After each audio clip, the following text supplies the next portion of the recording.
আহমদুল্লাহ আলী আল আজিম ওয়াসসালাতু ওয়াসসালামু আলা সাইয়্যিদিল আম্বিয়া ওয়াল মুরসালিন আলহামদুলিল্লাহ।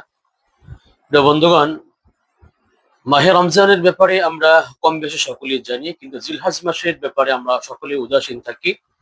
জিলহজ মাসের প্রথম দশকে গুরুত্বপূর্ণ আমল রয়েছে। কোন কোন হাদিস থেকে এমনটা উদ্গ্রীব বা তারগিব দেওয়া হয়েছে, উৎসাহ দেওয়া হয়েছে। জিলহজ মাসের এই দশম দিনকে এতটা ফজিলতপূর্ণ বলা হয়েছে, মাহে রমজানের চেয়ে কোনো কিছুতেই কম নয়। কোরআনুল কারীমে নবী পাক কোরআনুল কারীমে মহান রব্বে কারীম বলেছেন, ওয়াল ফাজর ওয়া লায়ালিন আশর ওয়াশ শাফঈ ওয়াল ওয়াতর। কোরআনুল কারীমের অন্যত্র আল্লাহ তাআলা বলেছেন, ওয়ায়াযকুরুসমাল্লাহি ফি আইয়ামিন মা'লুমাত। প্রিয় বন্ধুগণ, তিরমিজি শরীফের মধ্যে এক হাদিসে আবু হুরায়রা রাদিয়াল্লাহু তাআলা আনহু থেকে বর্ণিত, তিনি বলেন, নবী পাক সাল্লাল্লাহু আলাইহি সাল্লাম বলেছেন, জিলহজের প্রথম 10 দিনে ইবাদত অন্যান্য মাসের যে কোনো ইবাদতের চেয়ে এই জিলহজ মাসের প্রথম দশকে ইবাদত খুবই গুরুত্বপূর্ণ এবং অধিক প্রিয়। নবী পাক সাল্লাল্লাহু আলাইহি সাল্লাম বলেছেন, এই জিলহজের প্রথম দশকের প্রতিদিনের রোজা অন্যান্য বছরে, অন্যান্য দিনে, অন্যান্য মাসের চেয়ে অনেক গুরুত্বপূর্ণ। একটি রোজা, প্রতিদিনের এক একটি রোজায় 1 বছরের সমতুল্য সওয়াব আল্লাহ তাআলা দান করবেন। এবং জিলহজের এই প্রথম দশকের প্রতিটি রাত্রি শবে কদরের রাত্রের সমতুল্য সমপরিমাণ সওয়াব, আলহামদুলিল্লাহ। তিরমিজি শরীফের মধ্যে নবী পাক সাল্লাল্লাহু আলাইহি সাল্লাম বর্ণনা করেছেন, আবু হুরায়রা রাদিয়াল্লাহু তাআলা আনহু নবী পাক সাল্লাল্লাহু আলাইহি সাল্লামের হাদিসটি বর্ণনা করেছেন। তো প্রিয় ভাইরা আমার, অন্যত্র আমরা হাদিসের মধ্যে পেয়েছি, জিহাদের চেয়েও এই জিলহজ মাসের প্রথম দশকের আমলগুলো আল্লাহ তাআলার কাছে বেশি প্রিয়। আপনারা জানেন, জিলহজ মাসের প্রথম এই 10 দিনে অসংখ্য বার আল্লাহ তাআলা আমাদের গুনাহগুলো মাফ করতে থাকেন। জিলহজ মাসে আমাদের অনেক আমল করতে হবে। আমাদের উদাসীনতায়, আমাদের অলসতায় এই দিনগুলো কেটে যাচ্ছে।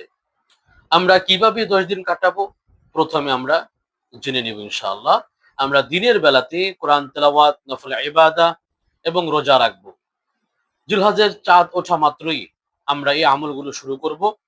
নখ, চুল, গোঁফ এগুলো আমরা কাটবো না। জিলহজের চাঁদ ওঠার আগেই আমাদেরকে এগুলো কর্তন করে নিতে হবে। ঈদের দিনে আমরা এগুলো পরিষ্কার করবো ইনশাআল্লাহ, তাহলে কুরবানির সওয়াব পেয়ে যাব। রাত্রি বেলায় আমরা নফল ইবাদত করব, তাহাজ্জুদের নামাজ পড়বো, আল্লাহ তাআলার কাছে ইস্তিগফার পাঠ করব এবং মহান রবের কাছে আমাদের যে জিনিসগুলো পাওয়ার ইচ্ছে আল্লাহ তাআলার কাছে চাইবো ইনশাআল্লাহ। আল্লাহ তাআলা আমাদের দোয়াগুলো কবুল করবেন। বিশেষ করে চাঁদ ওঠা থেকে নিয়ে 9 জিলহজ পর্যন্ত আমরা দিনের বেলায় রোজা রাখবো, রাতের বেলায় তাহাজ্জুদ সহ তেলাওয়াত, জিকির, আজকার আমরা করবো ইনশাআল্লাহ। দিনের বেলাতেও আমরা রোজা রেখে তাসবিহ, তাহলিল গুলো আদায় করবো ইনশাআল্লাহ তাআলা। এবং বিশেষ করে 9ম তারিখে আরাফার দিনের রোজাটা আমরা পরিপূর্ণ করবো ইনশাআল্লাহ। নবী পাক সাল্লাল্লাহু আলাইহি ওয়াসাল্লাম বলেছেন, সিয়ামু ইয়াউমি আরাফাতা আহতাসিবু আলাল্লাহি আইয়ুকাফিরাস সানাতা আল্লাতী ক্বাবলা ওয়াস সানাতা আল্লাতী বা'দাহা। আশুরার দিনের এই আরাফার দিনের এই রোজা, আশুরার নয়, আরাফার দিনের এই রোজা, নবী পাক সাল্লাল্লাহু আলাইহি ওয়াসাল্লাম বলছেন, আরাফার দিনে যদি কোনো ব্যক্তি এই রোজাটা রাখে, তাহলে তার বিগত এবং ভবিষ্যতের একটি বছরের সগীরা গুনাহ মাফ হবে এবং আল্লাহ তাআলা আমাদের আমলনামায় দিয়ে দিবেন ইনশাআল্লাহ তাআলা। প্রিয় বন্ধুগণ, দিনের বেলায় আমরা রোজা রাখবো, রাতের বেলায় আমরা জিকির আজকার করব এবং আমরা প্রতিনিয়ত আল্লাহ তাআলার কাছে মুনাজাত, কান্নাকাটি করব। আল্লাহ যেন আমাদের সকলের গুনাহগুলো মাফ করে দেয়। প্রতিটা সেকেন্ডে দোয়া কবুল হচ্ছে, মাহে রমজানের চেয়ে কোনো দিক থেকেই কম নয়। আমরা যথাসাধ্য যতটুকু পারি দান সদকা, যতটুকু পারি কোরআন তেলাওয়াত, যতটুকু পারি জিকির আজকার, যতটুকু পারি আমরা এই আমলগুলো করার চেষ্টা করব। 9টা রোজা না রাখতে পারলেও আমরা একদিন পর পর এক একটা রোজা রাখার চেষ্টা করব। প্রতিটা রোজার বিনিময়ে 1 বছর নফল ইবাদতের সওয়াব, 1 বছর নফল রোজা রাখার সওয়াব আল্লাহ তাআলা দান করবেন। প্রতিটি রাত্র হলো কদরের রজনীর চেয়েও ফজিলতপূর্ণ।